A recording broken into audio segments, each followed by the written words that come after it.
Hi everyone, thanks for being with me again. Before we do anything else, I want you to subscribe to my channel, ring the bell for further notifications. It's all part of my retirement plan. So enjoy, be with me, be here for the journey as this old fart talks to you about all things political and maybe occasionally something that's inspirational, who knows. But thanks for being here all the same. Please subscribe to my channel and please comment on any of the videos that you see. I've just done a video on tariffs and it's been interesting to get some of your responses from that one as well. So please watch that video also. Now, what I'm going to talk to you today about is, again, look, I know that Sky News seem to be something that I focus on a lot. And the reason why I do focus on Sky News is that they are entertaining. They provide you with a depth of knowledge and understanding that you could probably do without. And so focus I do and discuss I will, because they have a perspective that I find fascinating. Now, this particular perspective I'm going to talk about today is a conversation they're continually having now about net zero, because the discussion around the failure in the election is over. They have criticised the Liberal Party, they've criticised Susan Lee to the nth degree, they've done what they can, I guess, to diminish the role that the Liberal Party will ever play in Australian politics again. However, they still have the Labor Party, and so they now must criticise the Labor Party at every possible level. And the other thing they do that I find really fascinating is that they must criticise the ABC. And they start off this clip I'm about to show you whereby they're criticising the ABC and they're suggesting that, and I kind of, in a funny sort of way I agree with this, you know, I watch their broadcasts because you don't have to. So I report back to you about the things that I see that they're doing. They also report back to their audience about the things that supposedly happen on Insiders on the Sunday show. So they get these three clowns together on their show, which they called Outsiders, for reasons I don't understand. I don't even know why they needed to sort of copy the language, use the same sort of language that the Insiders program used, but just revert it back to Outsiders. Anyway, that's what they've done. So, and here they are, the three clowns who are the worst possible journalists you could ever imagine in terms of offering a unbiased opinion of political events. They do not know how to do that. They have one side of politics to talk about, and that is it. So they've got this thing called medieval idiocy, which is talking about net zero. And it always, every time they have this discussion, I often think, well, they really don't know what net zero means. So they have, because they are climate deniers, they cannot accept for one moment that there is a climate catastrophe happening on our doorsteps at this particular point in time.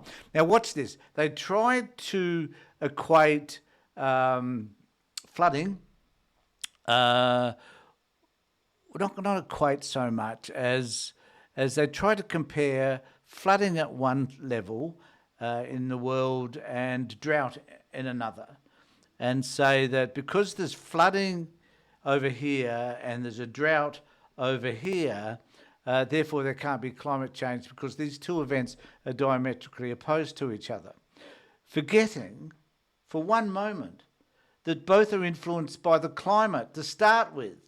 But these morons will not accept that. So be it. But it is kind of fascinating to watch. And here we have the clown of all clowns, Mr. Dean, telling us why they watch Insiders, and you don't have to. Hyperbole, extreme exaggeration. As you know, we have an intern locked in a cupboard who we forced to watch Insiders so that the rest of the nation does not have to. It'd be a shame if they didn't just lock him inside that cupboard. That's how we know that Chris Bowen was on Insiders this morning. Have a look. Net zero by 2050 was set out by the IPCC as the minimum action required to avoid the catastrophic impacts of climate change. I mean, if you're not for net zero, you're for the catastrophic impacts of climate change. Unbelievable, Chris. unbelievable, Rita. Just genius argument. So the argument basically is that if you don't want net zero, if you don't want to work towards improving our climate, so that the amount of carbon emissions that you're putting out is countered by renewables and other aspects, I guess, of science, of invention, of creativity, of whatever it might be that would counter the carbon emissions problem, then for some reason, as I guess Bowen is saying, if you're going to deny all of that stuff, we are heading for a catastrophe. It's a scientific fact. People may disagree with it, fine, and I'm sure there's some people watching this who will.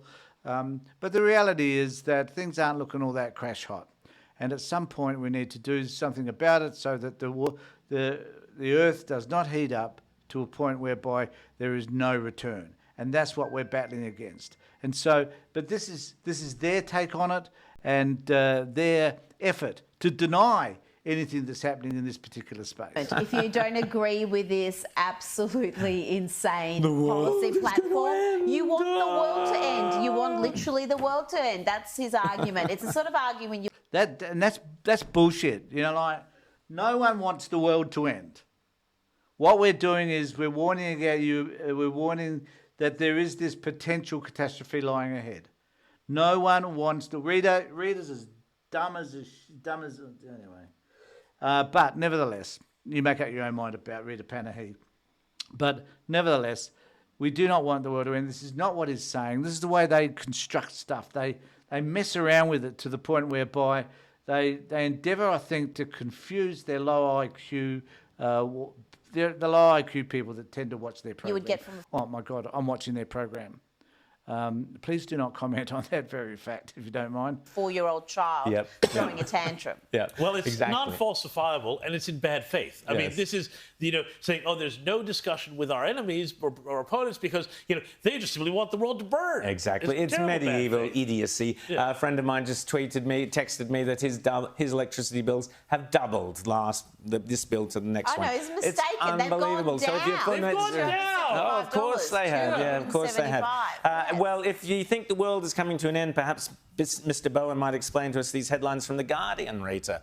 Now, this is an interesting comparison, I think, and it's just, to me, tell me if I'm wrong, please, put a comment section below, subscribe to my channel, but please tell me if I'm wrong in terms of the bizarre comparison they're about to make. Yes. Two different headlines. One, Spain's apocalyptic floods show two undeniable truths. The climate crisis is getting worse and big oil is killing us. That's the floods, and then Spain and Portugal suffering driest climate for 1,200 years. So which is it? Is it the floods or the driest? So, if you think the climate is catastrophic, just wait 6 to 12 months. It'll all change again, yeah. It'll change, 'cause it's James, tell climate. us about It the changes. Vikings. Oh, I'm going to tell you about the Vikings. Have I got a story for you about the Vikings? Now, I want you all, everybody out there in TV land, See, so it's a high-quality discussion, something that we all should be most aware of because these guys really know what they're talking about.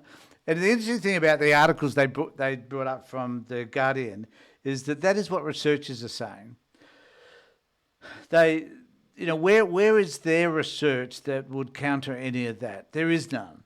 There's a percentage of scientists who don't believe in climate change. I accept that, but the vast majority of them do, and the science is telling us that this is not looking good. And Bowen's just saying this is not looking good, and we need to do something about it. Hence the decisions that they've made in relation to managing and dealing with climate change in Australia. As small as our emissions might be, at least we're doing something. At least we see it as a problem, as opposed to these dudes who just prefer to live in their little bubble, tell their own stories to each other, and hopefully that will make a difference. They contribute nothing to the debate, absolutely nothing. And it's atrocious watching these morons demonstrate their completely profound sense of ignorance. Blows me away. Let me know what you think in the comment section below.